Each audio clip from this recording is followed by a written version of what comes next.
అలాగే సొరకాయని నేను లేత సొరకాయ తీసుకుని నేను తురుముకున్నాను. వాటర్ ఏం పిండొద్దండి, ఆ వాటర్తో పాటే వేసేసుకోండి. అలాగే తగినంత ఉప్పు ఒకటేసారి ఎక్కువ వేసుకోవద్దు, కావాలంటే మళ్ళీ మనం యాడ్ చేసుకోవచ్చు.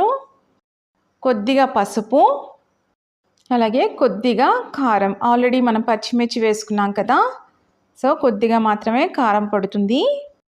అలాగే జీలకర్ర ఒక హాఫ్ స్పూన్ వేసుకున్నాను. అలాగే నానబెట్టిన శనగపప్పు అండి, అది కూడా వేసుకోవాలి. దీంట్లో కావాలంటే వేయించిన పల్లీలు అలాగే వేయించిన నువ్వులు కూడా వేసుకుంటే బాగుంటుందండి.